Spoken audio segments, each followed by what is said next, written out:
programa Outras Palavras, um oferecimento Sindiúte MG, Sindicato Único dos Trabalhadores em Educação de Minas Gerais.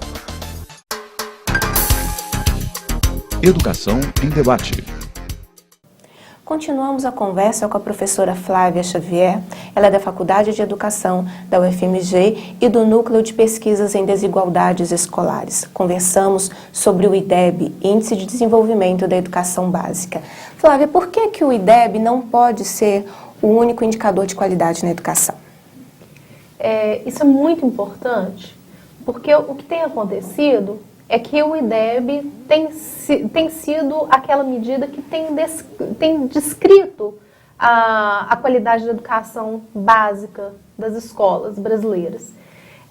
Entretanto, esse indicador ele está altamente correlacionado com o nível socioeconômico dessas escolas. Isso quer dizer o quê? Que aquelas escolas que apresentam um indicador melhor, que tem se saído melhor em termos de desempenho escolar dos alunos, nas suas taxas de aprovação, são aquelas escolas em contextos socioeconômicos mais altos, que as famílias desses alunos possuem maior renda, mais bens de capital, de serviços, enfim, que tem mais acesso. São famílias também cujos pais desses alunos têm maior nível educacional. Então, a gente não pode usar o IDEB como um único indicador, dada essa alta correlação dele com o nível socioeconômico das escolas. É importante que esse indicador ele seja usado de modo contextualizado.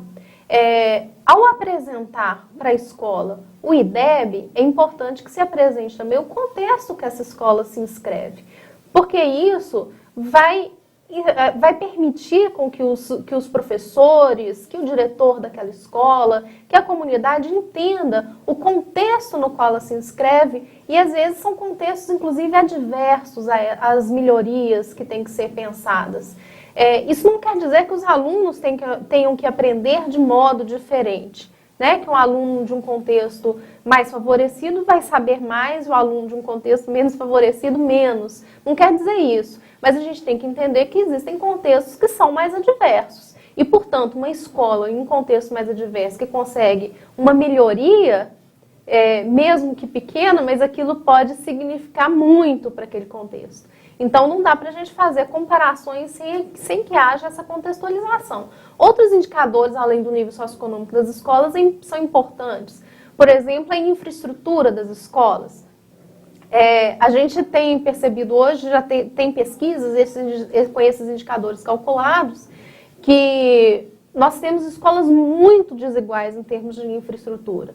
Então, escolas que faltam um básico relacionado a isso, né? Falta carteiras, falta uma cantina adequada, quadro de esportes e outras escolas mais bem equipadas. Então, a gente tem uma variação enorme e a infraestrutura também está relacionada a esse contexto que a escola se inscreve. Então, o importante é apresentar esse indicador. Esse indicador pode ser uma síntese interessante, mas ele nunca pode ser lido fora de um contexto no qual aquela escola se inscreve. E esse ranking que é feito com a nota do IDEB ajuda a melhorar a escola? Isso tem sido um grande equívoco, né? A equipe técnica do INEP, já nos últimos anos, não tem recomendado esse ranqueamento. O que a gente viu, por exemplo, com as notas do Enem ano passado, e isso acontece com o Enem, acontece com o IDEB, a mídia gosta de fazer o ranqueamento. Então, sai uma lista das melhores escolas. Vamos usar o Enem, que a mesma lógica se aplica ao IDEB.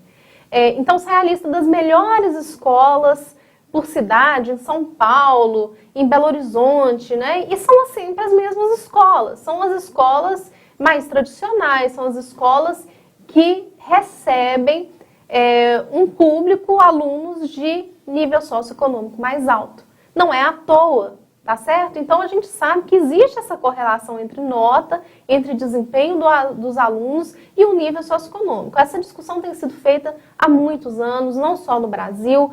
Foi uma discussão que já começou lá na década de 60, mostrando essa relação entre a origem social, a origem socioeconômica e cultural dos alunos e o desempenho desses alunos em termos de notas, seja essas notas de leitura, matemática ou outra mesmo, né?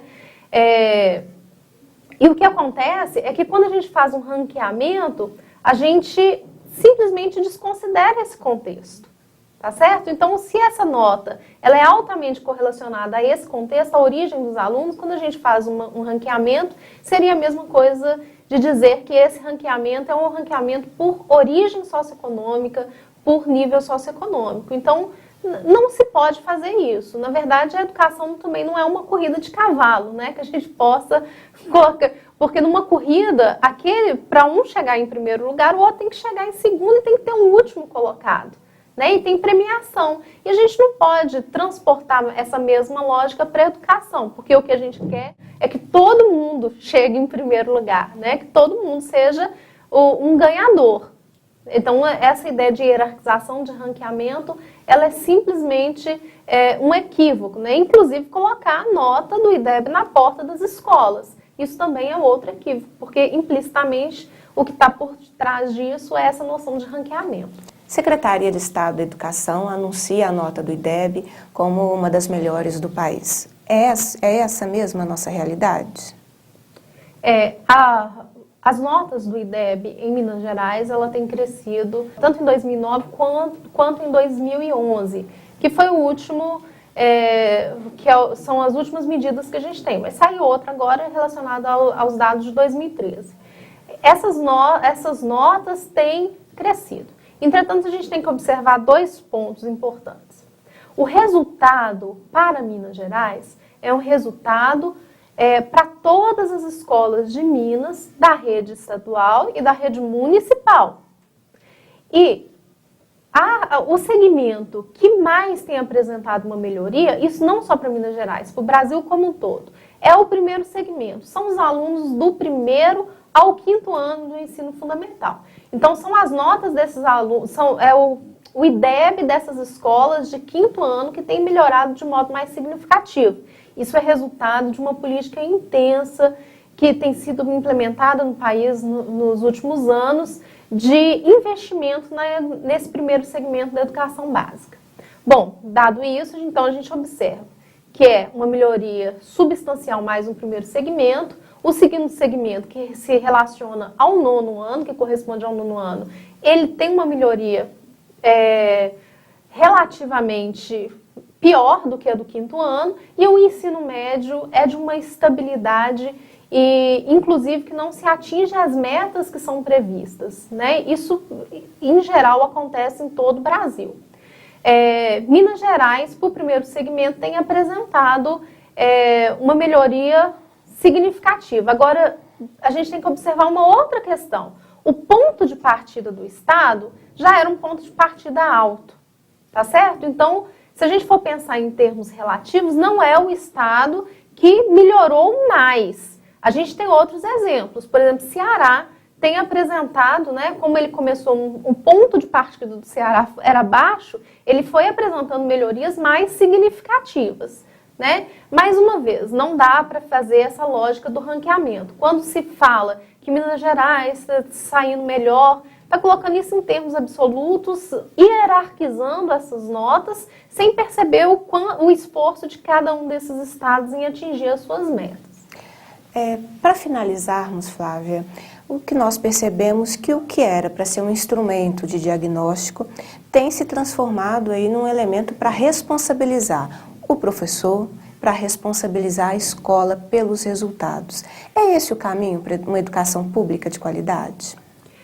Eu gosto de dizer, e tenho defendido essa ideia, de que as grandes críticas, as medidas, a indicadores, são críticas relacionadas aos usos que esses indicadores têm, né? Aos usos que a mídia faz, que o governo faz, enfim.